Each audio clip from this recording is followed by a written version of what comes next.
Bien, muy buenas noches a todos quienes nos acompañan a través de nuestra plataforma en Zoom y quienes están conectando ya a través de nuestra página oficial en Facebook. El día de hoy, el Colegio de Ingenieros del Perú, Consejo Departamental Piura y el Tribunal Departamental de Ética les da la más cordial bienvenida.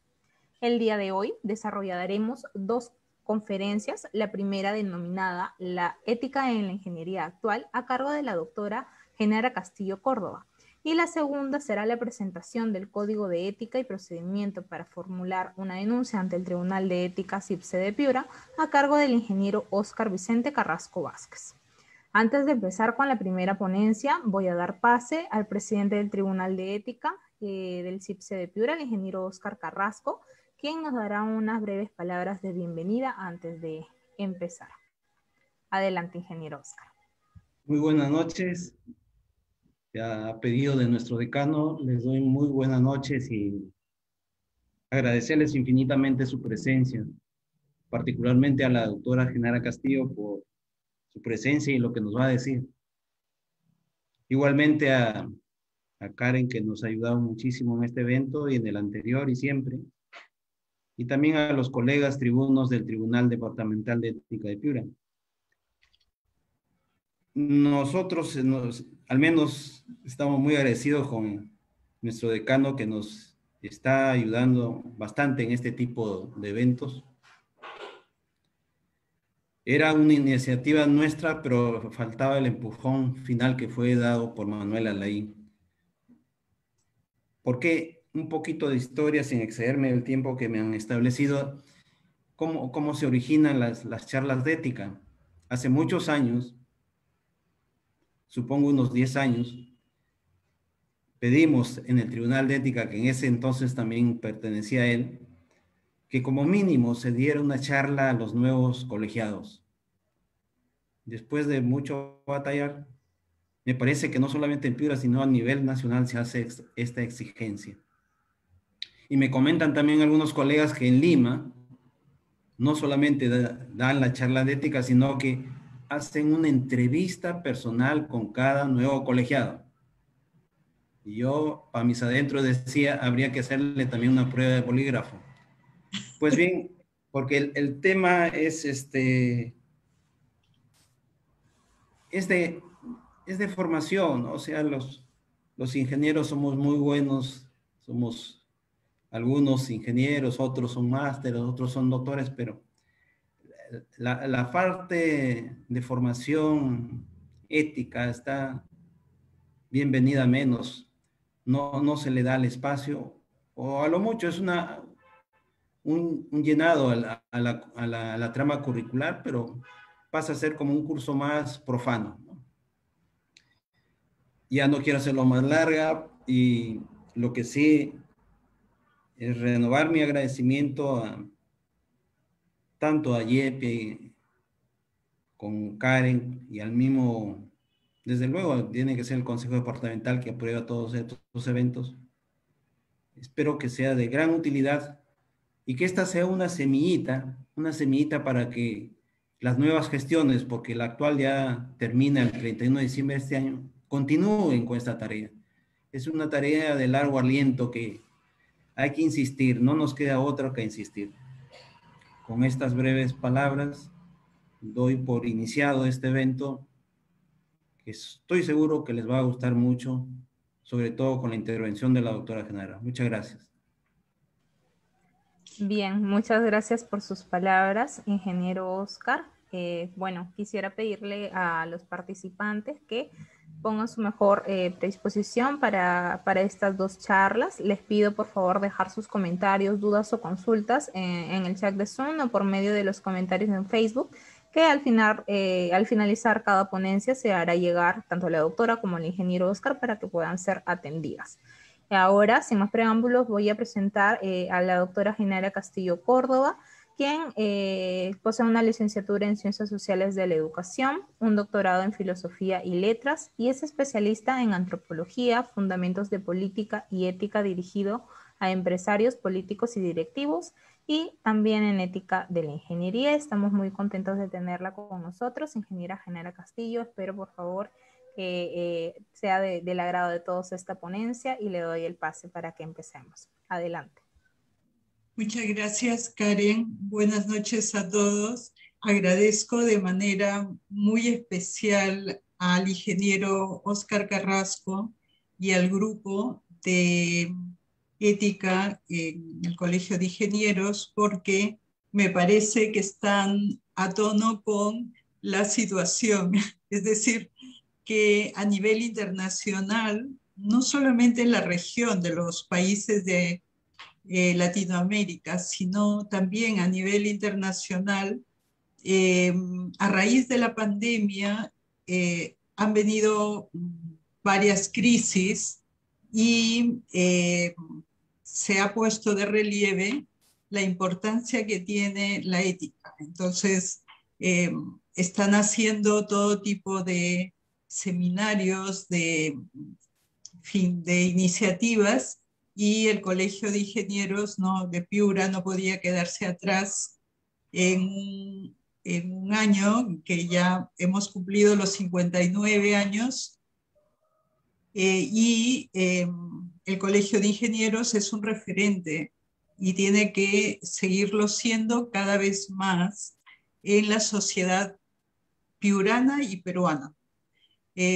Yo con esta introducción, que como digo es de agradecimiento, de admiración, en la Universidad donde trabajo, todos saben mi preferencia por la gente de ingeniería y también desde hace 15 años que colaboro con la Escuela de Liderazgo de la Universidad en Lima, que es el PAD, con quien mejor me he entendido siempre ha sido con los ingenieros. A diferencia de la gente de empresas, yo he hecho una licenciatura en empresas, pero obviamente hay grandes empresarios y siempre me he llevado muy bien con todos. Pero durante todos esos 15 años, cuando he hablado con ingenieros, me entienden mucho más rápido. Es como lo que decía Platón, ¿no? ¿Se acuerdan que él había puesto como es una especie de letrero en la academia, de donde viene hasta ahora la palabra académico, que decía, no entre aquí nadie que no sepa geometría? Y yo creo que por eso los ingenieros tienen una inteligencia muy entrenada para entender las cuestiones profundas, que es de lo que vamos a hablar ahora ya. Sin más introducción, les voy a compartir un PowerPoint que he preparado, porque tenemos poco tiempo y hay que tratar de optimizar el tiempo que tenemos. Entonces, vamos a hablar de la responsabilidad del profesional de la ingeniería en el contexto actual.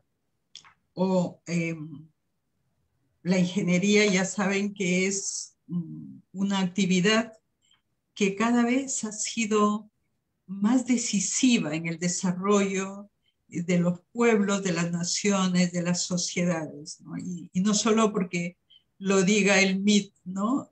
Sino porque todos reconocemos esa labor tan importante para el desarrollo social, para mejorar las condiciones de vida de una sociedad.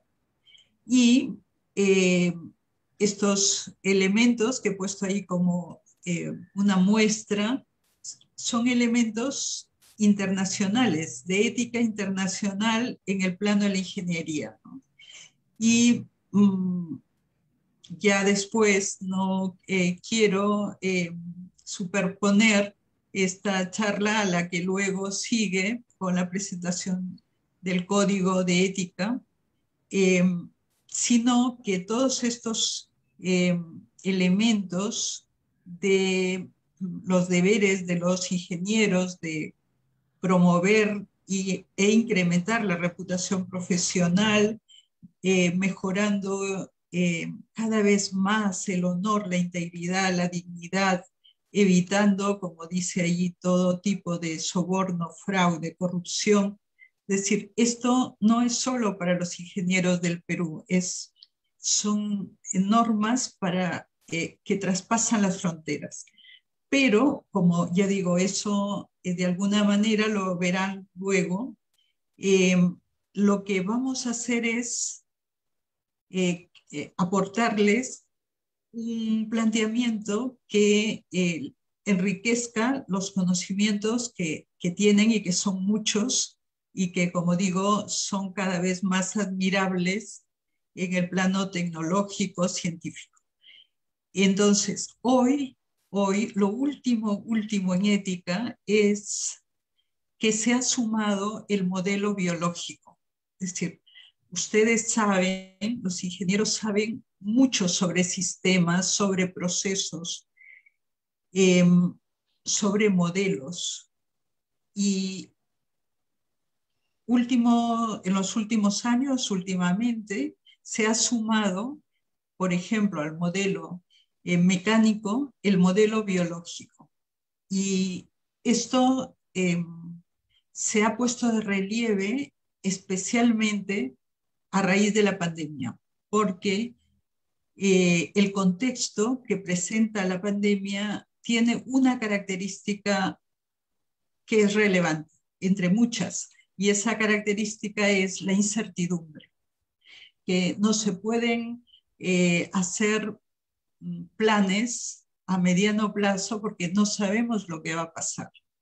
Y ustedes pueden ser unos genios haciendo diseños, haciendo proyectos, formulando, implementando, pero la situación crítica en la que nos encontramos es bastante incierta. Entonces, en los últimos webinars que he participado a nivel internacional, en lo que están ahora los profesionales es en sumar al modelo que ya tenían antes, que básicamente tiene que ver con sistemas mecánicos. Ahora no da tiempo para explicar la teoría de sistemas porque tiene una variedad de tipos, ¿no? Como saben bien. Pero últimamente se está imponiendo por necesidad, porque así somos los seres humanos, que si no nos obligan parece que no nos creemos las cosas, ¿no? Y este modelo biológico, dicen los entendidos, que es el más adecuado para hacer frente a la incertidumbre. Es el que tiene más probabilidades de acierto. Y, por supuesto, ese modelo biológico donde está es en el ser humano. Es decir, que cuando las aguas se mueven, el entorno está movido, están apostando los entendidos en la conducta, no solamente ética, sino en general la conducta humana, están apostando por fortalecer los principios de la acción humana con el modelo vital o biológico. Eso, resumiendo, es un tratar de ir a la estructura misma del ser humano. Es decir, que si lo de afuera está movedizo, entonces donde se ponen las columnas fuertes, recias, firmes, es en el propio sujeto, en este caso el ingeniero. Y ¿cuáles son esas columnas, esos principios que se fortalecen en tiempo de crisis? Son las llamadas facultades humanas. Es decir, que lo voy a poner aquí con rojo, con letra roja. Las facultades humanas son, como dice ahí, resortes de la acción. Resortes. De tal manera que si esos resortes están poco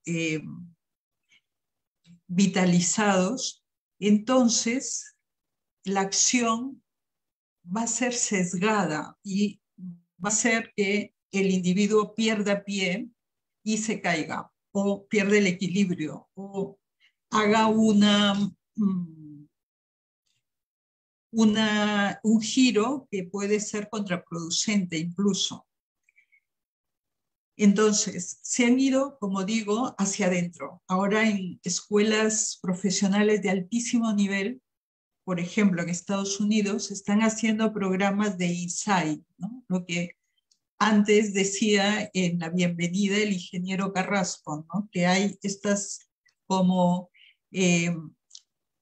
charlas que sería bueno que ustedes mismos las preparen, pero que se van dando cada mes o con cierta frecuencia, porque es una especie de viaje al interior, es un insight, es un ir hacia adentro, porque como digo, hacia afuera está todo muy movido.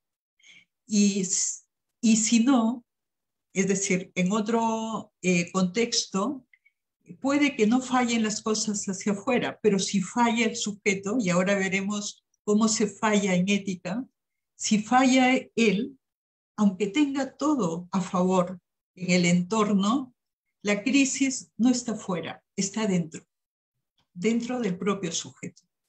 Y por eso, como digo, con este nuevo planteamiento, con el modelo biológico, que es un modelo que no solo es adaptable, que se puede manejar mejor en situaciones tormentosas, sino que tiene una ley que vamos a ver enseguida y es el crecimiento ético. Porque si no hay esa ley que es natural, está inscrita en la naturaleza humana, por más que hayan leyes, códigos, echa la ley, echa la trampa. Es decir, que hay una capacidad a veces muy, muy llamativa en algunos por saltarse, ¿no? Cualquier tipo de norma, de código, de ley.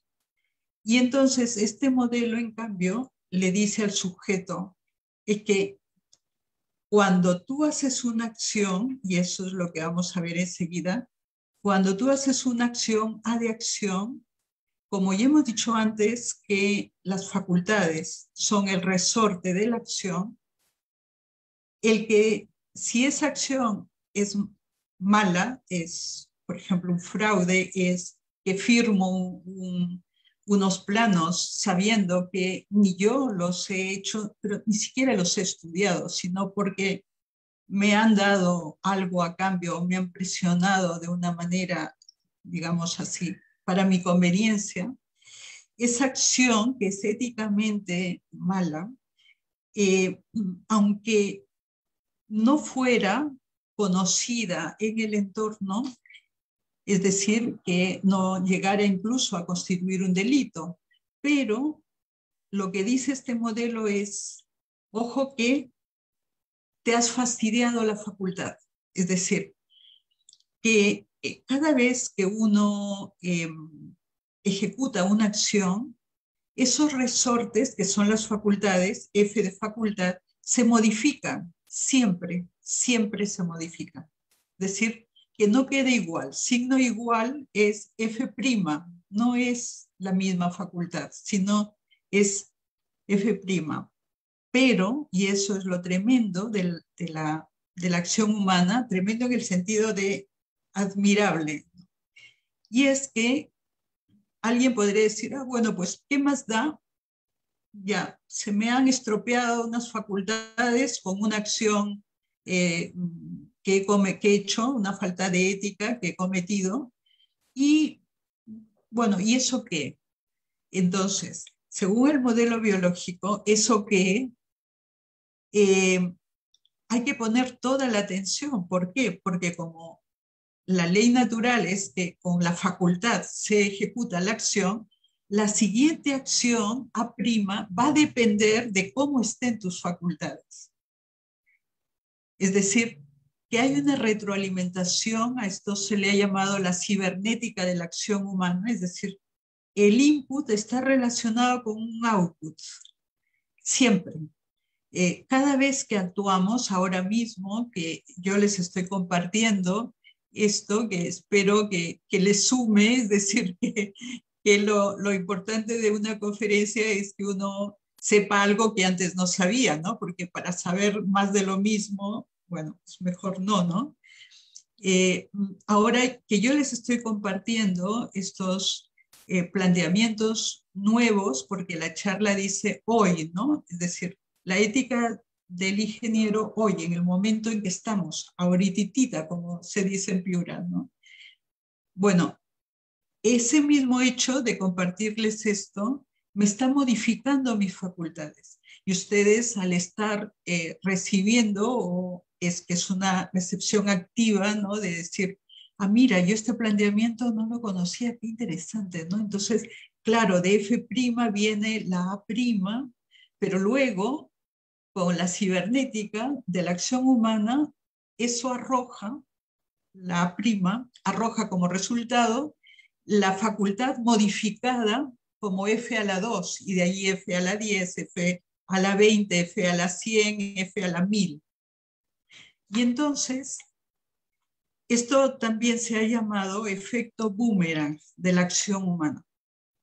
Es decir, que el primer beneficiario o el primer, digamos así, afectado por una acción es el propio sujeto. Por eso, como este planteamiento está sacado o actualizado o redescubierto en la actualidad, pero tiene muchos siglos ya de formulado por el padre de la biología clásica, es decir, que sabía lo que era la actividad vital. Y para los clásicos, el que actuaba mal éticamente no solo era malo, era tonto, porque se estaba disparando a los pies, digamos. Es decir, se estaba perjudicando o anulando los principios de la acción, que son sus facultades. Es decir, que aunque no hubiera código, aunque no hubiera sanción, conviene que lo haya, ¿eh? Por cierto, debe haber un código y deben haber sanciones. Pero aún si lograra burlar la ley y que nadie se dé cuenta, sus facultades ya se dieron cuenta. En la misma acción viene el premio o el castigo. Es decir, que esa es la lógica de la vida, que tiene la parte bonita de este planteamiento, es que la ley natural es aquí no deteriorarse, sino la vida tiene que crecer, ¿no? Vida, ¿para qué vives? Para vivir más. Y entonces lo positivo, lo optimista, lo alegre de este planteamiento es que uno sepa que con cada acción buena, esas facultades se están reconfigurando positivamente, pero al hacerlo, generan una mayor potencia para la acción siguiente. Es decir, que como ustedes ya saben, la ley del crecimiento es que si estoy en el punto A y quiero llegar al punto Z, tengo que ir de A a B, de B a C, etc. Pero yo, desde A, es bien difícil que vaya de golpe a Z. Es decir, que ustedes lo saben por su carrera profesional. Qué lejos está cuando recién salieron de las aulas universitarias de la Facultad de Ingeniería y cuánto han aprendido desde entonces, ¿no? ¿Por qué? Porque uno va adquiriendo un crecimiento no solamente en la inteligencia, sino también en la voluntad. Y eso ha redundado en sus facultades. Los ha hecho mejores, y al hacerlos mejores, ha hecho que sean capaces de más. Obviamente también existe la otra alternativa, es decir, de deteriorar las facultades, de debilitarlas y ya quedarse en sus cuatro cositas, ¿no? Como una urraca, y ser incapaz de ver nada más allá de la nariz, ¿no? Pero yo estoy segura que la mayoría de ustedes, por no decir todos, están en este plano de crecimiento. Y la fundamentación, no solo por teoría de sistemas o por los modelos biológicos, que como digo ahora, se están metiendo en todas las instituciones de alto nivel, ¿no? Me contaban el otro día de una escuela de ciencias políticas que lo están recuperando, porque esto es un descubrimiento que hicieron los pensadores clásicos. ¿Por qué? Porque un país, una sociedad, se debilita cuando las acciones de los miembros de esa sociedad no son éticas. Se va debilitando la facultad, va teniendo un F', pero en lugar de positivo, negativo. En vez de signo positivo, que sería la potenciación buena de la acción, va teniendo un deterioro. Y en teoría política, por ejemplo, que se sabe, porque hay todos unos estudios de cómo se puede hacerse como un país,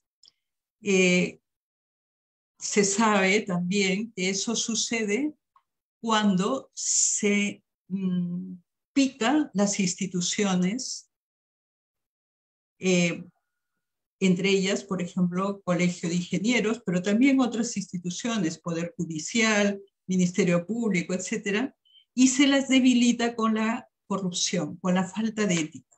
¿Por qué? Porque llega un momento en que aunque esos ciudadanos vean que se les están llevando el país, no tienen fuerzas para defenderlo. Y eso ha sido no solo desde la caída del Imperio Romano, sino es la historia que se repite. Y como ustedes quieren para sus hijos y para los hijos de sus hijos una sociedad sana, éticamente fuerte, es que se preocupan, ¿no? Y dicen, mira, vamos a darle una horita de tiempo para pensar estos temas con rigor, con profundidad, y porque de esa manera se llega a los hábitos, es decir, cuando la reconfiguración es positiva, se generan hábitos que son virtudes, pero cuando se configuran de manera negativa, porque las acciones no son éticas, se va generando hábitos que son vicios. Y como digo, eso no se hace de la noche a la mañana, eso se hace paulatinamente. Por eso los hábitos, como ya saben, las virtudes, se generan con la práctica. Y uno nunca puede decir, no, yo ya soy honesto y yo ya, no. Siempre puede uno crecer más en honestidad. Siempre puede crecer más en justicia porque esas facultades están vivas. O sea, no están quietas, paradas. Tienen que ir a más.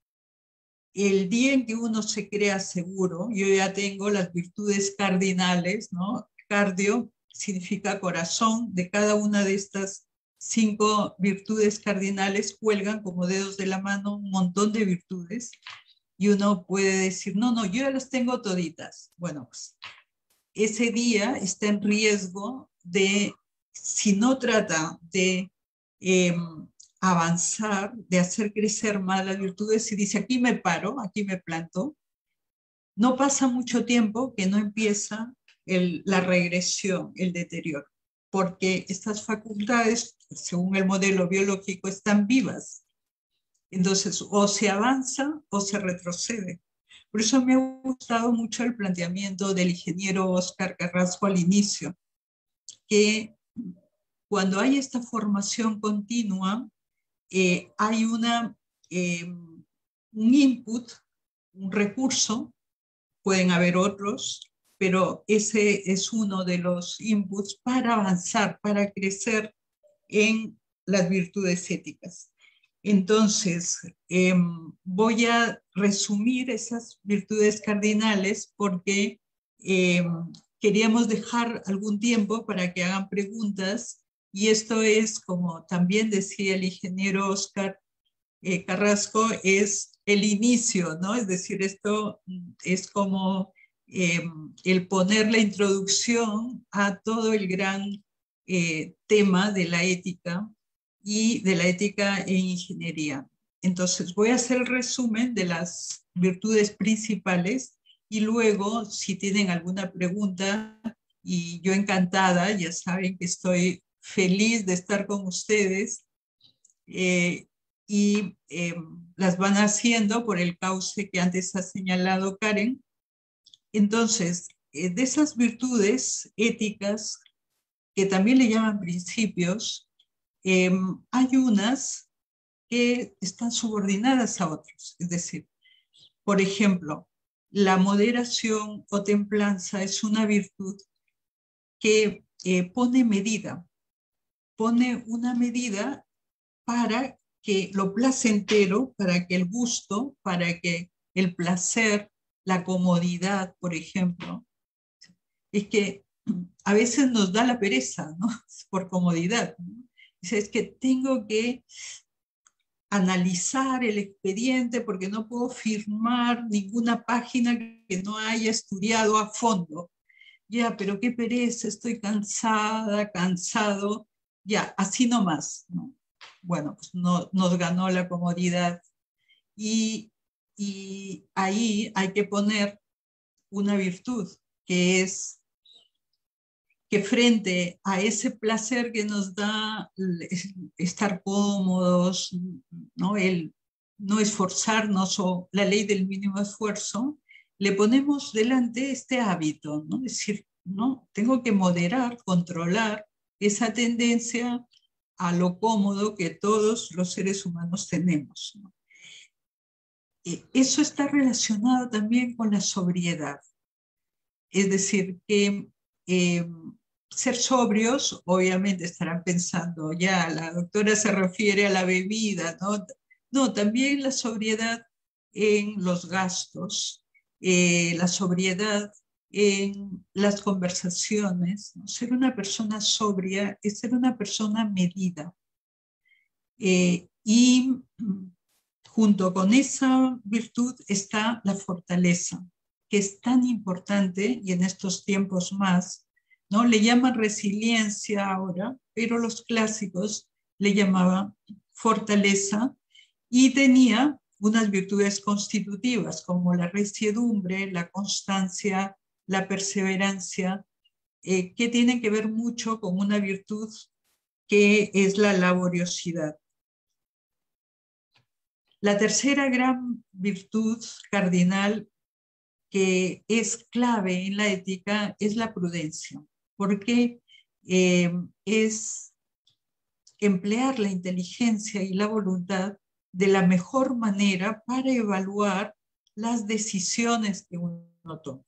Y como eso es difícil, requiere de unas virtudes, o le llaman también competencias éticas, o también le llaman competencias de la voluntad, que son la sinceridad, la objetividad, la ecuanimidad, la humildad, y la circunspección, la sagacidad, la perspicacia, la providencia, o la providencia es la precaución, el prever, y un proceso de deliberación que requiere informarse, aconsejarse, deliberar sobre los elementos que constituyen un plan, un asunto, y eso, cuando uno está bien informado, se ha aconsejado, ha estudiado suficientemente, le lleva a ejecutar una decisión responsable, una decisión y una acción responsable. Y aquí simplemente repasar que uno es irresponsable por no constatar, porque a lo mejor dice uno, no, si los proveedores ya dijeron que iban a mandar, ¿no?, el material para la obra y tal. Oye, constata. No es que yo supongo que lo habrán mandado, no, constata. Porque eso es ser responsable.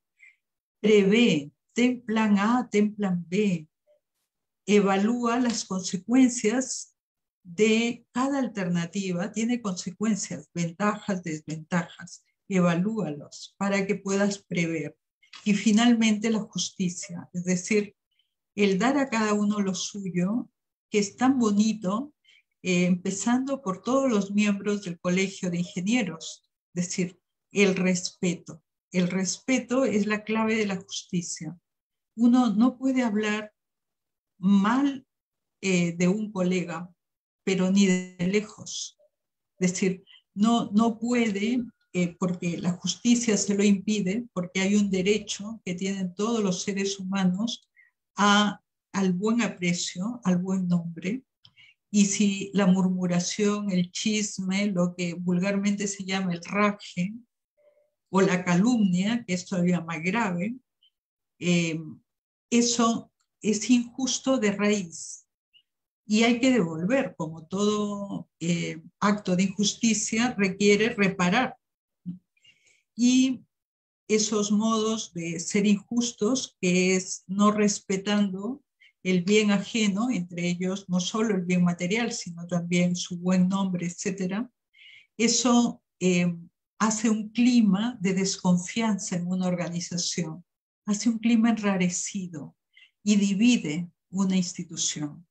Por tanto, eso termino con esa virtud de la justicia que ahora es tan importante y que hay que promover, como ustedes son un prestigioso colegio de ingenieros, decía al inicio que son un referente y tienen, por tanto, una gran responsabilidad frente a la sociedad. Pero ya hemos visto que según el modelo biológico es una responsabilidad con uno mismo, ¿no? Es decir, que la ley es crecer éticamente, hacer las cosas lo mejor que puede uno y sepa.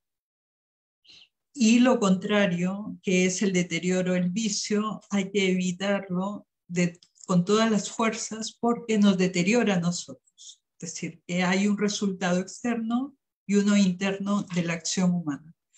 No sé si tienen alguna pregunta, porque tenemos pensado que atender algún aspecto que vean que se puede explicar más, y si no, me decía Reddy, el ingeniero Risco, puede continuar, me decía, si no hay preguntas, yo continúo, o sea que si no se han dormido todavía, yo puedo continuar con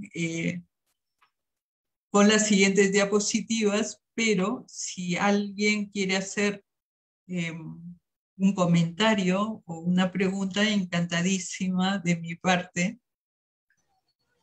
Sí, doctora. Bueno, no hay consultas hasta el momento, sin embargo, algunos de nuestros ingenieros por nuestras redes sociales le hacen llegar los más cordiales saludos, que el tema es bastante necesario de refrescar para nuestros agremiados y las felicitaciones por la exposición. Yo creo que no habiendo otras consultas puede continuar, ¿no? Le transmito lo que nuestros participantes le están poniendo por redes sociales. Me encanta. Les agradezco muchísimo.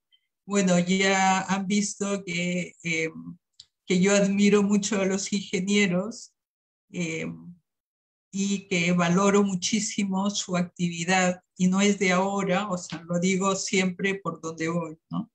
Bueno, entonces, la segunda parte del modelo biológico tiene un planteamiento que ha sido recogido por un premio Nobel hace unos años y que tiene que ver con el desarrollo. ¿Se acuerdan que el modelo biológico, la ley natural es crece, crece, desarróllate? O sea, reconfigura bien tus facultades.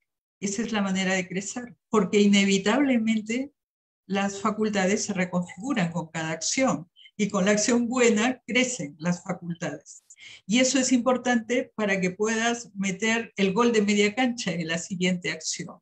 Es decir, que la ética es una manera de potenciar la acción en este modelo biológico que les decía que es lo último de lo que se está redescubriendo en ética. Y la segunda parte de ese modelo, en esa línea del crecer, del mejorar cada vez más, como ese modelo tiene en cuenta las dimensiones humanas, entonces se dice, ¿cómo crece?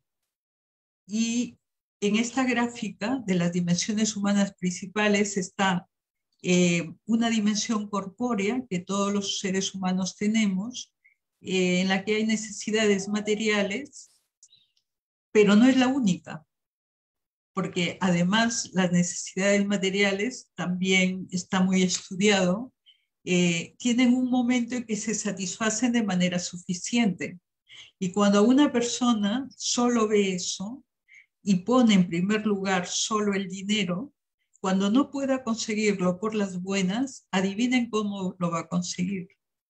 Si solo existe para esa persona esta parte, la dimensión corpórea, entonces también va a focalizar su objetivo en esa dimensión, olvidándose que tiene una dimensión racional y una dimensión volitiva. Entonces, dentro del planteamiento biológico o vital, como le llaman, a la primera dimensión le corresponde el tener material, a la segunda el tener cognoscitivo y a la tercera el tener ético. Y uno de los premios Nobel en economía, de los últimos, que reformuló el tema de la pobreza, recoge este planteamiento diciendo, cuando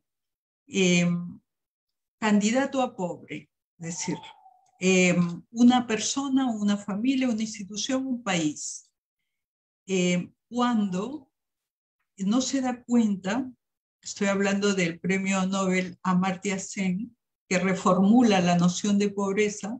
¿Se acuerdan que antes de Amartya Sen se decía, por ejemplo, una persona es pobre cuando está en la vereda de una calle y uno dice, bueno, es pobre porque no tiene, pero solo se veía este tener material. Es decir, ves que no tiene nada, está ahí tirado en la calle, no tiene nada, es un pobre. Después de Amartya Sen, que como digo, recoge este planteamiento biológico que es de los clásicos, o sea, se está redescubriendo lo que dijo a los socráticos, entre ellos Aristóteles, hace muchos siglos. Como decía, tiene que venir una crisis para que se recoja, porque la verdad es la verdad, la diga quien la diga y en la época que la diga, ¿no? Y entonces lo que hace Amartya Sen es dice, si esto es como, para ponerlo resumido y fácil, ¿no? Si esto es como la punta del iceberg, lo que él hace es mirar qué es lo que hay debajo de esa punta del iceberg. Es decir, sí, esto es lo que aparece hacia afuera, el tener material, pero él hurga hacia adentro y se encuentra con esto, con el tener cognoscitivo y el tener ético. Es decir, que después de Amartya Sen, la pobreza se define no de manera monetaria solamente, sino se dice, él de hecho lo formula así, ¿no? Pobre es quien carece de recursos materiales, pero, y el pero es lo más importante, eso es porque carece de competencias cognitivas y sobre todo, y ahí está nuestra charla de ahora, sobre todo carece de competencias éticas, carece de virtudes. Yo cuando escuché esa formulación, como hice la tesis doctoral sobre Aristóteles, que es el que tiene el copyright de esta teoría, yo dije, este señor ha leído a Aristóteles, estoy segura. Solo que en esa época no había Wikipedia, pero bueno, hice el rastreo y sí, parece que sí, había tenido noticias de este planteamiento de Aristóteles y qué bien porque lo redescubrió, ¿no? Pero Aristóteles dice por qué. Dice que la razón o el criterio es que la riqueza o la pobreza está, el secreto mejor guardado está en la riqueza o la pobreza material, en la punta del iceberg, depende de estos niveles, del segundo y sobre todo del tercer nivel. Eso es el secreto mejor guardado. Es decir, lo hemos visto nosotros, ¿no? Es decir, que llegó un momento en que había dinero en los gobiernos regionales, etcétera, pero no había un ingeniero bueno como ustedes, que sí son súper buenos, para hacer un proyecto bien pensado, con todas las garantías, pero eso requiere tener un montón de virtudes éticas, de ser muy laborioso, muy esforzado, para que el proyecto, si se tiene que pensar en 9 meses, se ejecute en 3, y no se piense en 3 y se ejecute en 9, con la diferencia en costos que se estarán imaginando. Pero lo que arroja ese planteamiento es que el secreto mejor guardado, la madre del cordero, está aquí, en el tener ético. Esa es la base de la pirámide. Si esto se cae, si esto no hay, porque hay corrupción, hay fraude, etcétera, entonces todo esto se viene abajo. Y aunque haya un tiempo, ¿no? Unos años en un tener material, eso no se sostiene. Al fin y al cabo, no se sostiene. Y por eso es que, y ahí están también llamados ustedes que son súper ingenieros, teniendo claro eso, hacer una tolerancia cero a todo acto que tenga que ver con la corrupción. Porque eso a la larga, flecha hacia abajo, disminuye el tener material. Aún buscando el dinero, se pierde el dinero. ¿Por qué? Porque no hay, con la corrupción es obvio que no hay, porque las acciones son contrarias a la ética, no hay un tener ético que sustente. Y por tanto ahí nadie aprende ni nadie hace nada, porque si da igual, la meritocracia no existe, ¿para qué me voy a esforzar? Si asciende el que paga, entonces yo no sumo ningún conocimiento a los que tengo. Y con esto ya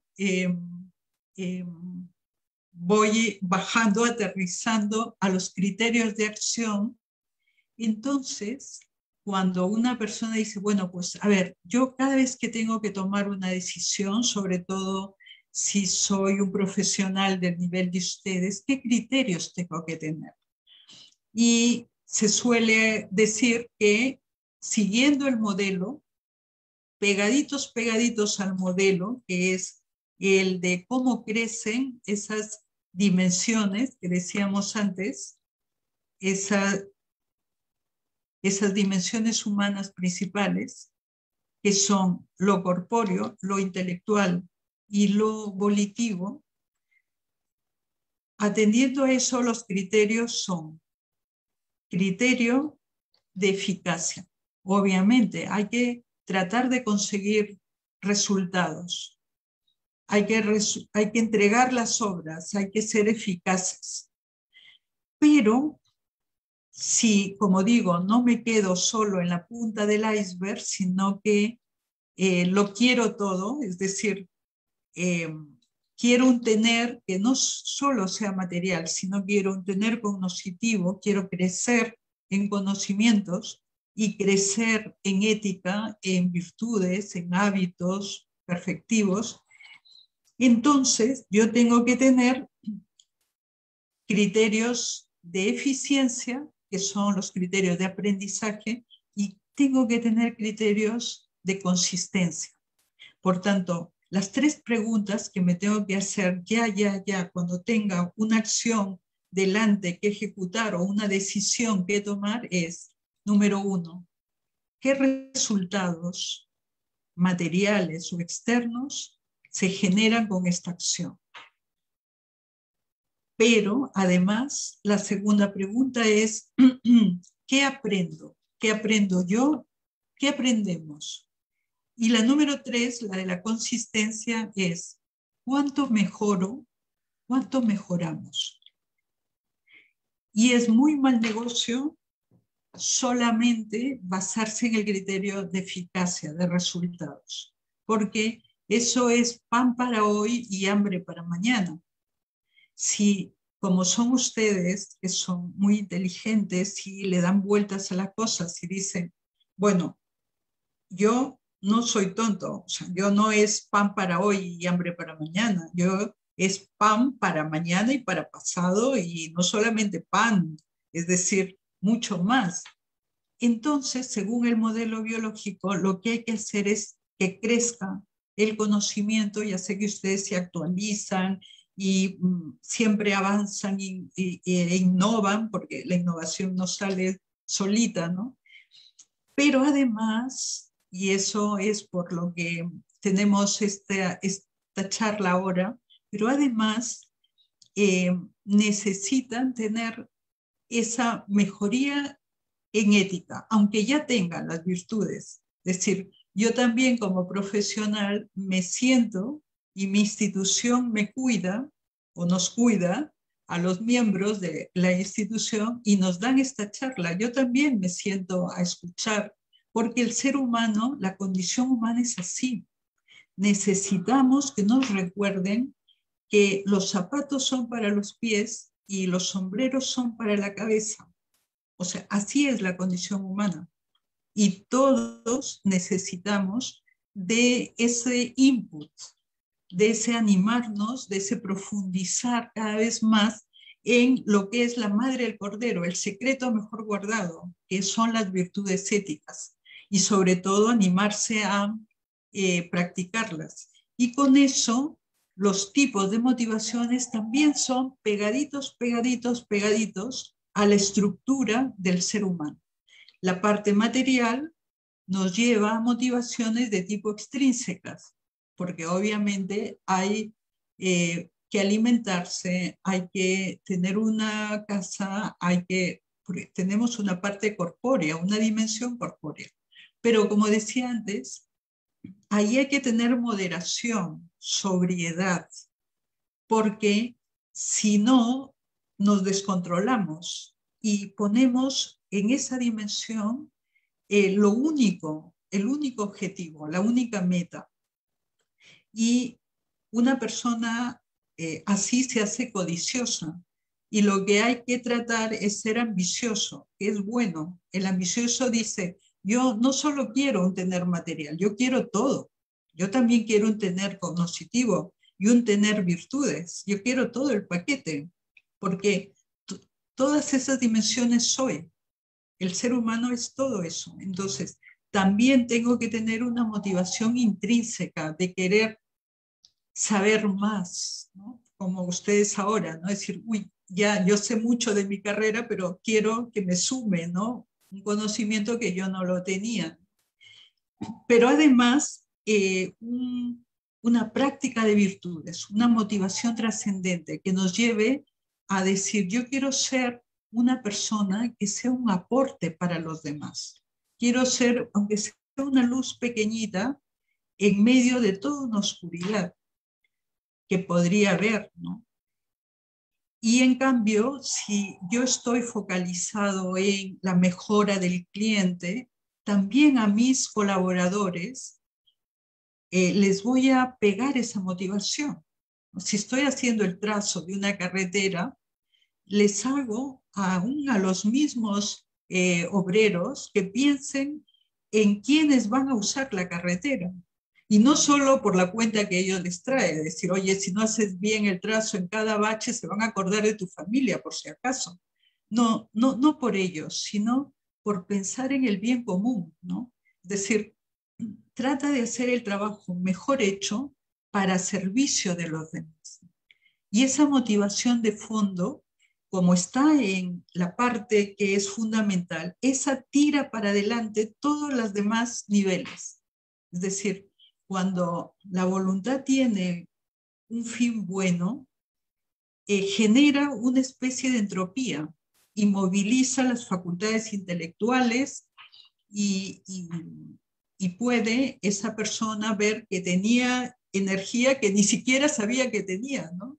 ¿Por qué? Porque le hacía ilusión aportar a su país, le hacía ilusión entregar una obra bien hecha que le sirva, no solamente al cliente directo, sino a todos los que tienen que ver con esa obra. Esa ilusión, esa motivación, hay que recuperarla. Y el liderazgo, como ya saben, tiene que ver con las funciones directivas que también se corresponden con las tres partes en esa estructura que hemos dicho que tiene el ser humano. Entonces, un líder tiene que ser estratega, tiene que saber conseguir resultados, tiene que saber ser muy ejecutivo, muy conocedor de las competencias de su equipo para saber a quién le encarga qué, ¿no? Como ya saben, el mínimo plan de acción es qué hace quién, en cuánto tiempo, con qué recursos, pero es muy importante el qué hace quién. Y un líder es ejecutivo cuando sabe darle a cada persona el encargo que le va a hacer crecer en conocimiento, que le va a dar una experiencia enriquecedora. Y sobre todo, si da ejemplo, que son las virtudes éticas. Como decía Einstein, dar buen ejemplo no es la más alta forma de influir en los demás, es que es la única forma de influir en los demás.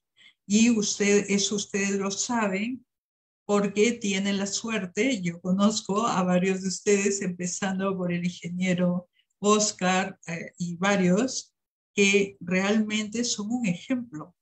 Y eso, aún si no tienen cargo, una persona sí es un referente. Y quien dice uno u otro, dice un montón, porque ustedes son muchísimos, que, como digo, si siguen siendo conscientes de ese aporte ético, le van a dar la vuelta a la sociedad del norte, para empezar primero, el deber es primero en la propia ciudad, en la propia región, le van a dar la vuelta como un calcetín, porque dicen, no, oye, a ese ingeniero, no, él no acepta tonterías, no. Es la famosa frase de que al fuego no se le acercan las moscas, ¿no? Entonces, finalmente tendrán una organización con gran eficacia, con gran atractividad, porque la gente ahí aprenderá, se están pasando los seminarios, las capacitaciones, están ilusionándose por cada vez más aprender, no irse a dormir si no han aprendido algo nuevo, y sobre todo estarán unidos, porque cuando las personas están procurando ser mejores, entonces la unidad es mucho más consistente, la unidad es más real, no es solo formal, sino real. Bueno, eso es mi deseo para este colegio tan querido, y también mis buenos augurios para los años venideros. Nuevamente agradezco la invitación que han tenido a bien hacerme, y ya dejo la palabra a las siguientes actividades que están programadas después de esta sesión, que puntualísimamente acaba ahora. Muchísimas gracias.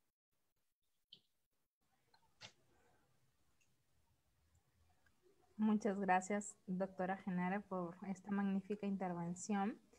Bien, no hay consulta, sin embargo, hay una acotación de un ingeniero. Bueno, nos dice, muchas gracias por su ponencia, doctora Genara. Como comentario, quisiera aportar lo siguiente. La ingeniería es una de las carreras principales que interviene en el desarrollo del país, y con una gran labor interdisciplinaria, junto con el resto de especialidades y con valores éticos en nuestros profesionales, es la manera en cómo esperamos mejorar nuestro país, para que vaya desapareciendo la corrupción que tanto queja a nuestro país y nos impide ser el gran país que podemos llegar a ser. Es una gran iniciativa la del CID fomentar este tipo de conferencias, donde se refresca la importancia de la ética en la ingeniería, pilar necesario para el desarrollo profesional y el logro de resultados óptimos, ya que no solo basta los conocimientos, sino la calidad de las personas y de los profesionales, ¿no? Es lo que nos hacen muy bien llegar, así como las felicitaciones a su ponencia, doctora. Muchas gracias. Muchas gracias a quien nos acaba de enviar esas notas tan esperanzadoras. Y efectivamente, yo solo subrayar porque desde hace varios años vengo investigando el fenómeno de la corrupción, que en el último informe de Contraloría, eh, la corrupción en el Perú se lleva alrededor del 3% del PBI. Es decir, son decenas de miles de millones de soles. Y recién ahora, cuando tiene que venir una pandemia, para que recién la gente sea consciente, ¿no? Porque antes era tolerante a la corrupción, ¿no? Decía, no importa que robe, con tal de que haga algo. Claro, ahora con la pandemia y con estos informes de Contraloría hemos visto cuánto nos han robado, pero el tema es que con eso se hubieran salvado tantas vidas, porque se hubieran hecho con esos miles de millones, se hubieran hecho decenas de hospitales, centenares de plantas de oxígeno, y hoy o este domingo, en el Día del Padre, muchos hijos podrían abrazar a sus padres que actualmente ya no están. Y como digo, los seres humanos a veces tenemos que aprender de manera traumática las cosas para darnos cuenta, pero eh, ya pienso que lo positivo de esto es que, y es también una esperanza en el futuro, de que con este aprendizaje, y una cosa que va quedando clara es que las personas que se meten a la corrupción solo es cuestión de tiempo que no se sepa, porque las nuevas tecnologías lo van a hacer cada vez más transparente. Y aún investigando un caso X del año tanto, se tira del hilo y como ya todo eso está, o sea, ustedes lo saben porque manejan muchos elementos, digamos así, digitales, de todo eso ya hay huella, de todo eso ya hay evidencia. Y entonces la esperanza es que poco a poco vayamos tomando cada vez más conciencia y que, como usted ha dicho, el problema de la corrupción es el principal problema del Perú y es lo que impide avanzar, como hemos demostrado con el modelo biológico, a una persona, a una familia, a una institución, a un país. Entonces, con ese aprendizaje que, como digo, ya todos a estas alturas lo tenemos muy bien asimilado, yo pienso que solo nos queda construir, construir, y ustedes están haciendo muy bien dándole esta importancia a estos temas, porque de esa manera ponen los inputs para que se genere aún más la buena práctica de las virtudes éticas. O sea que muchas gracias y me alegro mucho que estén en la misma longitud de onda. Bien, muchas gracias por su intervención, doctora Genara. Bueno, antes de pasar a la siguiente parte con el ingeniero Oscar, daré el paso a unas palabras breves en este intermedio a nuestro decano, el ingeniero Manuel Alain Asmat Córdoba. Ingeniero Manuel, no sé si me escucha. Sí, Karen, ¿cómo están todos? Buenas noches. Eh, bueno, primero que nada, un saludo a la ponente, la doctora Genara. Muchas gracias por su exposición. A los miembros aquí del Tribunal Departamental de Ética, felicitarlos realmente porque estas son iniciativas que nacen del mismo tribunal y creo que nos hacían mucha falta en el colegio, estas exposiciones donde podemos conocer más de cerca de qué se trata la ética, inclusive con ejemplos prácticos y un poco recordar de que es la segunda exposición que ya tenemos en este sentido, ¿no? Simplemente pues hacer un llamado aquí a todos los colegas que nos acompañan vía Facebook Live y la transmisión en Zoom a poder conocer un poco más de su colegio. Eh, dice un dicho, ¿no? Nadie quiere lo que no conoce, entonces querramos más a nuestro colegio y primero que nada conozcamos a nuestro colegio, ¿no? Conozcamos el estatuto, los reglamentos, el código de ética, que va a ser una guía para poder conducirnos de la mejor manera en nuestro andar profesional. Sin mayor preámbulo, yo creo que están aquí los expertos en la materia. Ya los dejo las palabras aquí del ingeniero Oscar Carrasco, quien les va a presentar cómo funciona o qué alcances tiene nuestro código de ética y las formas pues de presentar denuncias. Y en este sentido, animarlos a, si conocen algún hecho que sea contrario a nuestras normas éticas, deben denunciarlo, ¿no? No, siempre se dice, ¿qué hace el Colegio de Ingenieros? ¿Por qué no sanciona ingenieros? Yo creo que este tipo de exposiciones aclaran mucho realmente la situación. Para estos temas hay procedimientos, hay formas, se requiere una denuncia. Entonces, importante conocer cómo funciona nuestra institución. Ya sin más preámbulos, ahora sí dejo con la palabra al ingeniero Oscar. Muchas gracias. Muchas gracias, ingeniero Manuel, por su presencia. Bueno, antes de darle el pase, voy a presentar al ingeniero Oscar Carrasco Vázquez, quien es decano de nuestro Colegio de Ingenieros en Consejo Departamental Piura y actual presidente del Tribunal Departamental de Ética, Departamental de Ética. Es especialista en evaluaciones y perito tasador certificado y actual gerente de la empresa Tasaciones OCV EIRL, quien cuenta con más de 23 años de experiencia en el mercado brindando servicios de tasaciones de todo tipo de bienes. Lo voy a dejar con la ponencia sobre la presentación del Código de Ética y el procedimiento para formular una denuncia ante el Tribunal de Ética del Consejo Departamental, como bien lo ha dicho nuestro decano. Ingeniero Oscar, lo dejo con la palabra. Adelante. Muchas gracias. Bueno, yo les quiero contar una anécdota. Asistí a un curso de ética que organizó la Universidad de Piura. Pues yo inocentemente le pedí al filósofo Vicente, me acuerdo su nombre, porque es mi tocayo. Nosotros queríamos pues un curso de ética aplicado a la ingeniería, ¿no? Entonces, me dio a entender pues que los filósofos ven pues en términos generales, no ven casos específicos de temas de ética, ¿no? Pero bueno, pero fue muy interesante. Bueno, entrando ya de lleno al tema, tengo que ceñirme. A mí me gusta ser respetuoso de los horarios y de los plazos. El código de ética que lo voy a analizar en forma muy salpicada porque sería muy tedioso hacerlo detenidamente. Voy a saltarme algunos temas. Vamos a comenzar por la primera filmina que se refiere en cuanto a la ética de la ingeniería, dice. La ética de la ingeniería es el conjunto de principios morales, ¿no?, que se aplican a la práctica de la ingeniería.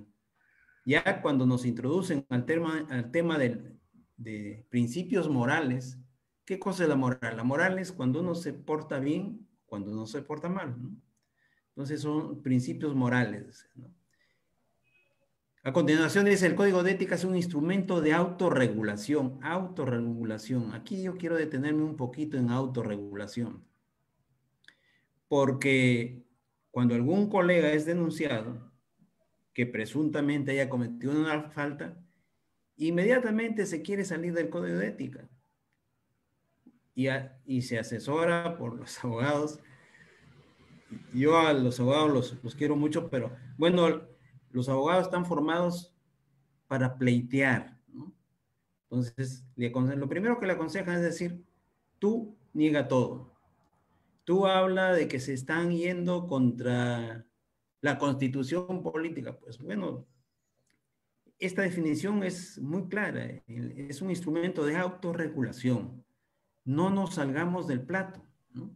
¿Por qué tenemos que irnos, qué sé yo, pues a temas de procedimiento? El procedimiento está establecido y aquello que no está establecido podemos recurrir a la Ley General de Procedimiento Administrativo y no más, porque ya si nos vamos ante el Tribunal Constitucional estamos considerando que es un tema que no nos compete porque eso lo ve pues un juez constitucional y nosotros no lo somos. Adelante, Reddy, la siguiente.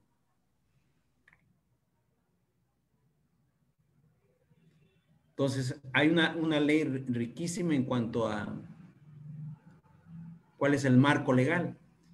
Y sobre esto quiero resaltar que hay un aspecto que es la ley 28.858, que autoriza para supervisar a los profesionales de ingeniería de la República y actividades que desarrollen. Aquí quiero contarles un aspecto que hemos vivido, que a mí me ha sorprendido sinceramente. Esta ley habla de que, por ejemplo, aquel profesional que no está hábil, a lo mucho no se le sanciona, si se quiere decir, con una suspensión, una amonestación, no, sino el pago. Si es por primera vez, creo que es un porcentaje de la OIT y punto, ¿no? Y esto no lo ve ni el Tribunal Departamental de Ética de Piura, ni el Tribunal Nacional de Ética, sino un tribunal ad hoc. Pero siéntense bonito donde están sentados. Recién, hoy día, me he informado que ahí se está constituyendo, y ya se constituyó en estos días, este tribunal ad hoc, cuando ya faltan, qué sé yo, medio año para que termine la gestión. Pero bueno, así están las cosas, porque hay que decir las cosas que son buenas y las que son no tan buenas, ¿no? Siguiente, Loredi.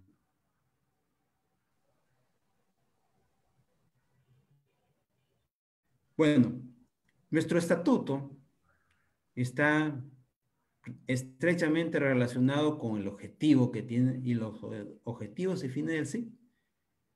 El objetivo es promover el avance permanente en la ingeniería, contribuir al desarrollo técnico, humano y conceptual como el desarrollo sostenible del país, ¿no?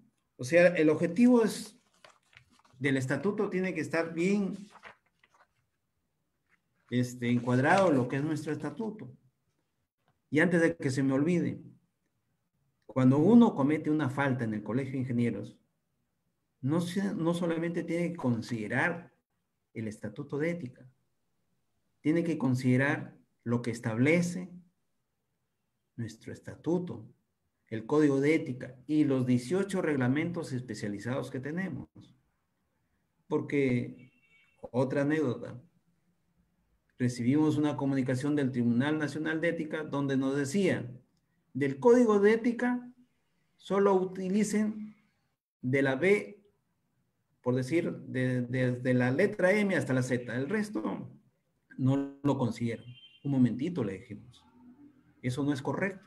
Y es más, era una cartita simple, ¿no? O sea, nosotros tenemos que ver la integridad del código de ética, no una partecita. La integridad del estatuto y los reglamentos. Porque ahí está la riqueza para determinar. ¿Por qué es difícil determinar una falta contra la ética?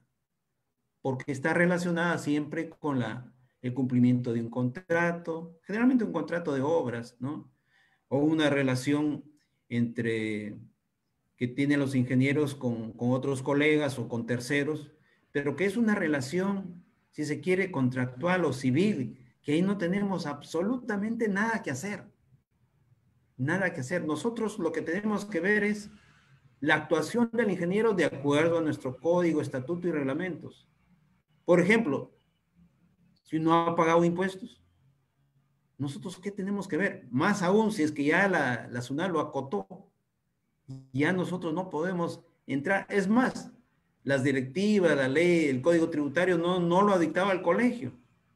Entonces, por lo tanto, nosotros no tenemos nada que ver con las faltas que cometen los colegas desde el punto de vista penal, civil, familiar, de alimentos, etcétera, etcétera. Que es una falta fea, sí, pero que hay entes especializados que sí lo ven.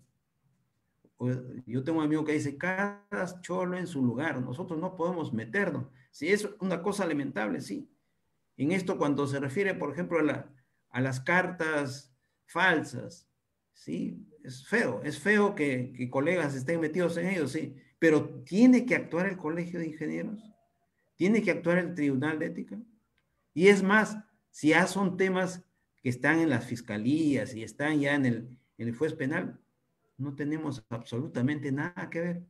Si de repente al final de estos procesos, de repente sale limpio, ahí ya recién nosotros podemos ver si fue limpio desde el punto de vista conductual, desde el punto de vista ético. Pero no, Es que muchos colegas a veces nos escandalizamos, sí, que esto, que lo otro. Pues bien, hay que distinguir entre lo que es una falta y, digamos, la dignidad que tienen los colegas. Por ejemplo, a mí me parece feo lo que han cometido algunos colegas y que están detenidos sobre este tema. Pero ellos tienen una dignidad, siguen perteneciendo a la familia ingenieril, nos guste o no nos guste, pero no podemos desatendernos de ellos, porque tenemos una defensoría profesional que es humana, lo que fuera, pero no puede ser, pues ya, tú estás en la cárcel, yo me olvido de que tú eres ingeniero. No, pues, el error hay que separarlo de la persona, agarrarlo con pinzas, pero la persona, por más errores o horrores que haya cometido, tiene una dignidad, ¿no? Por lo tanto, eso es importante que no lo perdamos de punto de vista. Los fines del colegio, dice, veamos uno, impulsar el desarrollo a través de la investigación, innovación, mediante la modernización y divulgación de las experiencias. Yo le decía una vez a Manuela Leín, lo importante que es incentivar, por ejemplo, la investigación entre los colegas. La academia no es un coto cerrado de la academia de la investigación. Los ingenieros tenemos que hacer investigación y está establecido en nuestros estatutos, pero que no sea un saludo a la bandera. Qué sé yo, pues hacer concursos de la mejor tesis del año, de la especialidad, lo que fuera. Sigamos, Reddy, si no, nos come el león. Los fines, promover y normar el ejercicio de la ingeniería, conforme a la moral, otra vez la moral. La ponen en un mismo nivel que la ciencia, la tecnología, la función social y realidad nacional a la profesión que le corresponda. Pues yo lo que estoy tratando de hacer una interpretación de quienes elaboran nuestros estatutos, nuestro código. Es gente muy buena, pero que de repente está cojeando mucho en cuanto se refiere a la formación moral. No quiero generalizar ni decirles así. Pueden ser unos tromes en tecnología o en función social, lo que fuera, pero de repente andan un poco cojos en cuanto se refiere a la formación moral que puedan tener. Adelante, Reddy.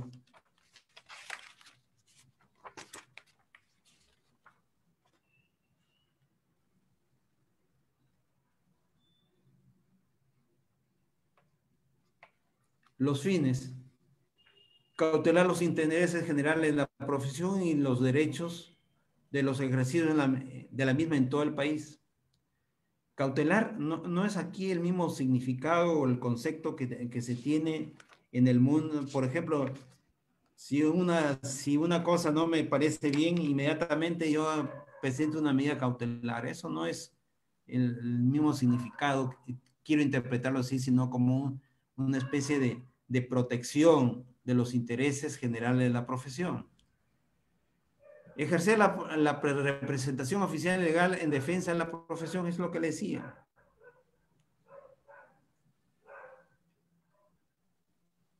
El colegio tiene fines, en primer lugar, con la formación, con nuestros propios colegiados. Pues, con relación a la formación profesional. Velar y cautelar al logro de una orientación e información profesional adecuada, coordinando con las universidades y la sociedad civil. Pues bien, este es un tema que ojalá que se esté haciendo, en el sentido que la currícula se tiene que actualizar con la participación de nuestro colegio. Adelante, Reddy.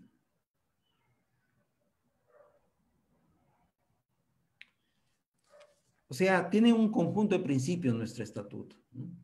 Algunos ya los ha mencionado la doctora Genara, por ejemplo, la honestidad, el honor profesional, ¿no? La responsabilidad, el respeto a la justicia, porque casi todas las faltas que hay con otros colegas es porque me trató mal, se expresó mal, y eso pruébalo si es que no tiene la valentía de decir sí.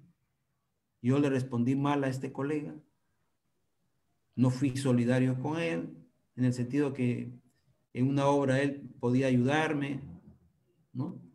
Entonces, la lealtad profesional, en el sentido de que nosotros tenemos una especie de sigilo profesional, en el sentido, como los sacerdotes, es decir, tenemos que, si alguien comete un error, llamarlo, sin necesidad de ir al código de ética, al tribunal de ética y decirle, mira, a mí me parece que aquí has actuado mal, pero decírselo a él en su cara pelada, ¿no? No murmurar. De repente él nos hace caso, no, pero ya hemos sembrado esa semillita de que estamos demostrando que somos leales a él, ¿no? Y si hemos visto algo, nuestro deber es corregirlo. A él directamente. Adelante, Reddy.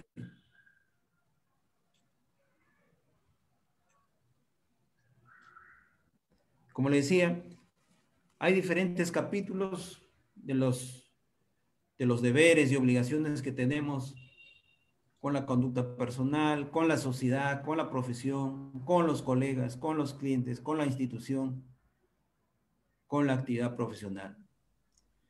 Nuestra responsabilidad moral y ética como ingenieros será mayor, pero se tiene que partir por lo básico, ¿no? Toda persona que ejerce labores propia de la ingeniería requiere poseer título profesional de ingeniero. Hay algunos cuantos, que son poquitos, ya gente bastante mayor, que los llaman ingenieros, bueno, y ellos nunca, gracias a Dios, nunca han firmado como ingenieros, ¿no? Pero que no lo son por algún motivo, que no pudieron terminar sus estudios. Pero lo que sí es importante, está habilitado por el CIP según el estatuto del colegio, ¿no? Porque si no estamos habilitados, no podemos ejercer la ingeniería, ¿no? Y eso sí, si es que nos vamos a un escenario ya fuera del colegio, una denuncia, lo que fuera, si hacemos digamos, un informe técnico y nos chapan de que en esa fecha no estábamos habilitados, traen abajo el informe técnico. El uso del título profesional. El ingeniero ejercerá su profesión con el uso legítimo de su título profesional, haciendo respetar su condición de tal por su correcto proceder el título le autoriza. Aquí es importante resaltar, el estatuto establece que si uno está en condiciones de hacer un trabajo, puede hacerlo, ¿no? Ya habíamos comentado la necesidad del certificado de habilidad y que es importante hacerlo, pero si es que uno no está al día en el certificado de habilidad, no te sancionan con una amonestación, sino con una penalidad económica, nada más. Adelante.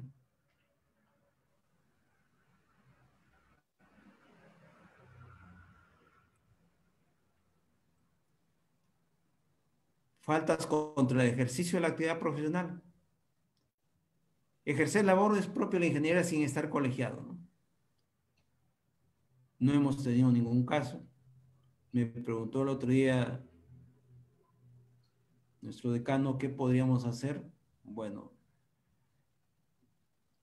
alguna función tiene este tribunal ad hoc para ver este tema de cómo actuar con los ingenieros que son propios de la ingeniería sin estar colegiados.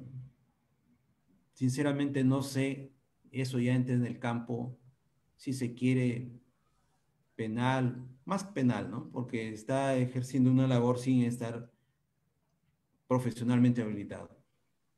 Esto es lo que les decía en cuanto se refiere contra el ejercicio de la actividad profesional. O sea, hay una primera, segunda y tercera vez, y las sanciones, todas ellas son económicas. Por ejemplo, ejercer labores propias de la ingeniería sin estar colegiado. La mitad de una OIT, pero ¿cómo haces para cobrarle a alguien que no es colegiado? Siguiente, Reddy.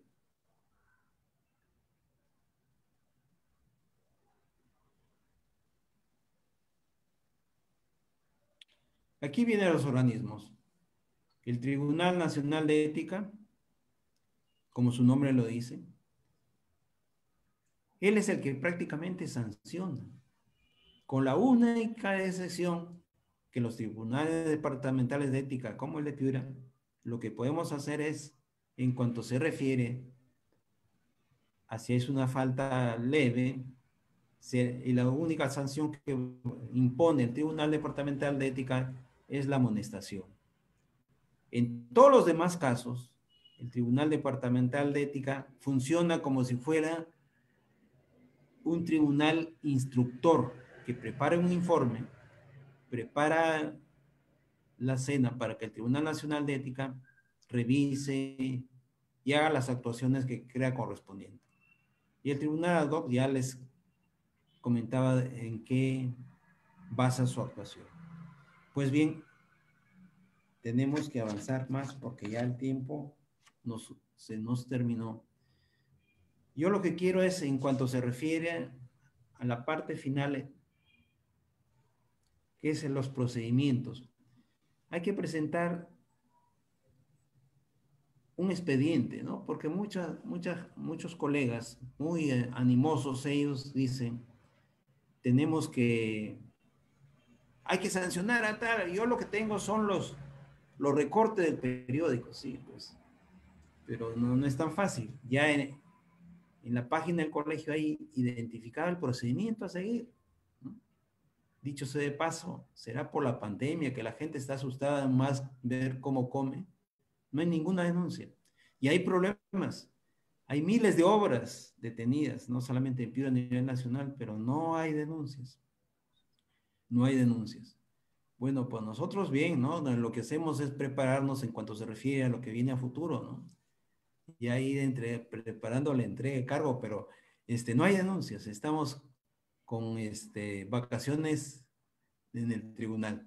La resolución, bueno, debe tener esos requisitos y el trámite debe ser ejecutado en un máximo de 45 días, que lamentablemente no se cumplen porque piden ampliación de las partes, hay que otorgárselas y no, digamos, no se cumple. Este es plazo establecido que nosotros sí lo tenemos en cuenta. Y también un aspecto que es bueno hacerlo notar es en cuanto se refiere que hay una audiencia de informe oral. Pero ahí las partes lo que tratan es de negar a en vez de defenderse, en vez de atacar, van a las formalidades, ¿no? Porque van con sus abogados y niegan y no tienen la valentía, el coraje de decir, sí, yo a ese colega lo traté mal, ¿no? Le escondí el libro el cuaderno de obra, lo amenacé. Eso, si hubiese esa colaboración en la audiencia de informe oral, nos ayuda mucho, porque si no tenemos que escrutar en el cuaderno de obra, en toda la información que existe en el contrato mismo, para ver cuál es la falta de ética cometida. Porque no podemos entrarnos a ver los aspectos contractuales. Para eso hay un tribunal de contratación con el Estado, ¿no? Porque fácilmente el colega nos puede decir, un momentito, ustedes están metiéndose donde no corresponde. Y ya para terminar, en el año pasado, a mediados, el Tribunal Nacional de Ética sacó una directiva para hacerlo todo virtual, como lo estamos haciendo. Pero algunos, para defenderse, decían, bueno, de acuerdo a esa directiva, ya el código de ética ya no va. No era eso. No dejaba sin efecto, sino que agilizaba para hacer todos los procedimientos en forma virtual.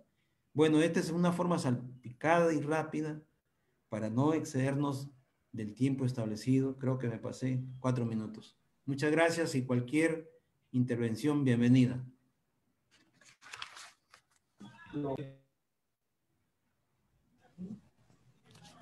Bien, muchas gracias, ingeniero Oscar. Bien, nos consultan para reafirmar el procedimiento para las denuncias del Código de Ética. Para ello tendrían que acceder entonces a la página web del colegio. Correcto, ahí hay normativas y ahí pica y están todos los formatos que son necesarios. Yo los animo y los motivo a que presenten, porque aquí nadie es santificado en gracia. Desde el decano nacional hasta el último, los colegiados, cometemos faltas. Y si nos detectan en buena hora, porque nos vamos a corregir y vamos a mejorar. Pero no que voy a meterme con mi amigo, mi pata del alma, mi promoción, no. Hacemos muy bien a nosotros mismos y al colega, ¿no? Al colega que va, al final de repente ni es ni amonestado, pero le va a quedar como un señuelo de que debe portarse bien. El tema es ese, portarnos bien, portarnos bien. Y todos hacemos el esfuerzo de portarnos bien, pero no lo logramos a plenitud. Gracias. Bien, ya saben, entonces quienes deseen o quienes conozcan algún caso denunciable, digamos, o de una llamada de atención, pueden entrar a nuestra página web en sicpiura.org y acceder bueno, animarlos a ver los procedimientos para poder realizar estas denuncias, ¿no? Ingeniero Carrasco, hizo muy clara y didáctica la exposición, ¿no? Para saber cómo es el procedimiento que se lleva a cabo, ¿no? Ya que quizá muchos por desconocimiento no lo hacen. Esperamos unos segundos más para ver si hay algunas intervenciones más. También comunicarles, me había olvidado de comunicarles en el intermedio, que tanto en el chat de Zoom como en los comentarios en Facebook se ha dejado que dice documentos de esta charla, donde podrán descargar los documentos para que los puedan revisar, ya que es bastante amplio.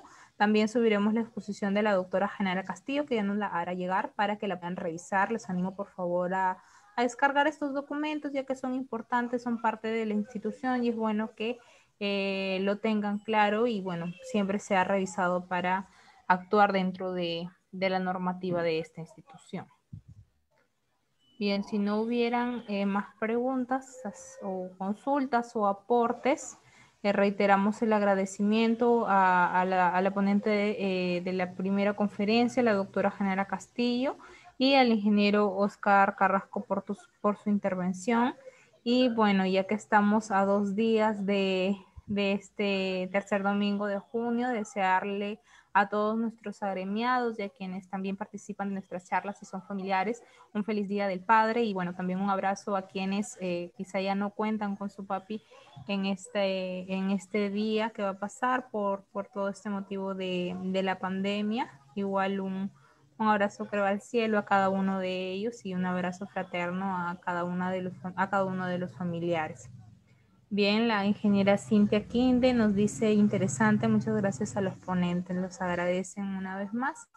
Y bueno, los invitamos a seguirnos acompañando en las diferentes charlas que seguramente seguiremos ofreciendo y a informarse sobre las actividades académicas también que ofrecemos cada mes dentro de la sección de eventos en nuestra página web. Agradecerle a todos los miembros del Tribunal Departamental de Ética por la realización y coordinación de esta charla.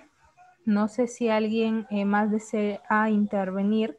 Estoy habilitando los videos y los micrófonos para la toma de una foto final de esta ponencia. Les animo por favor a encender sus cámaras los que aún no la tuvieran activa para tomar una última foto y guardarla para esto. Los esperamos. A ver si alguien más pudiera encender su cámara, los esperamos unos segundos más.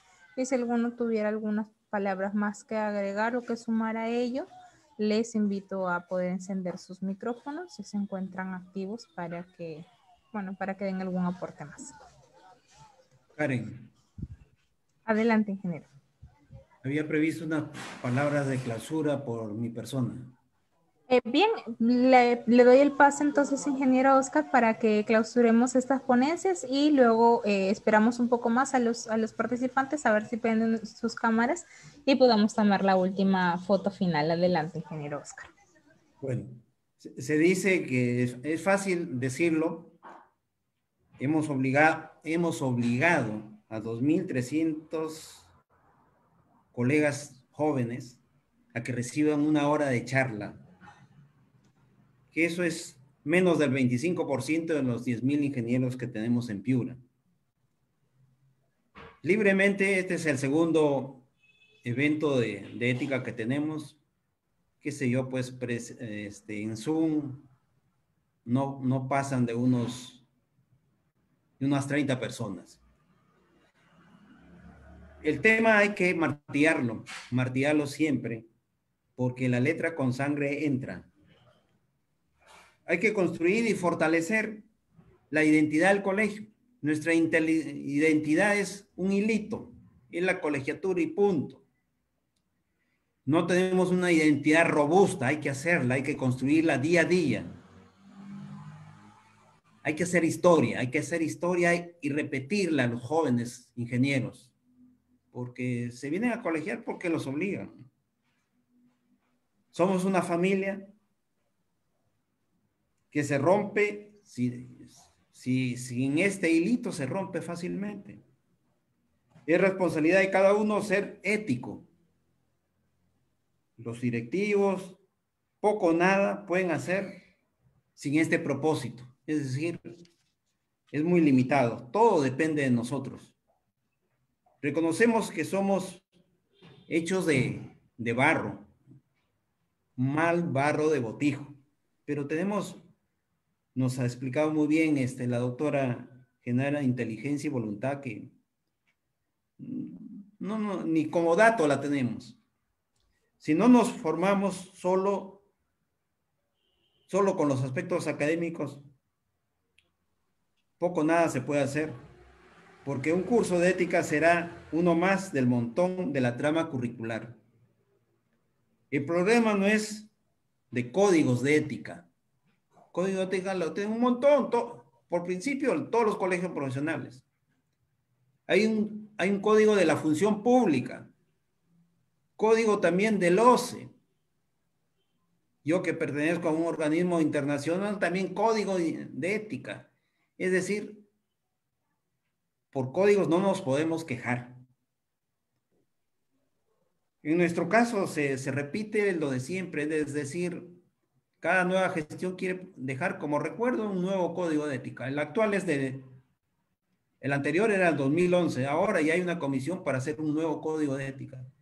Ese es ya como una especie de un aspecto común en nuestra sociedad, ¿no? Es decir, no nos gusta algo, una nueva constitución, pero cuando los países desarrollados tienen una sola constitución, a lo mucho que hacen son enmiendas. Bueno, señores, uniéndome a los saludos de Karen, saludo a los padres de familia vivos y difuntos, a los padres de familia que son padre y madre, porque así hay madres que son padres, también hay padres que son madres. A los padres institucionales, nuestras autoridades, nuestro decano nacional, nuestro decano departamental.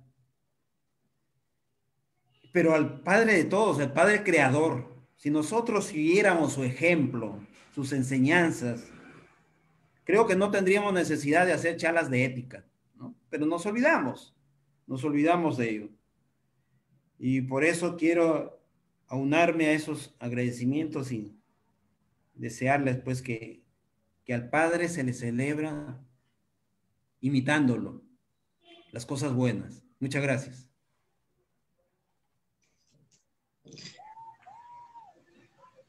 Muchas gracias, ingeniero Oscar. Bueno, voy a pasar a tomar la foto final. Bien, ingeniera Mari, muchas gracias. Y bueno, les invito a sonreír para tomar esta foto.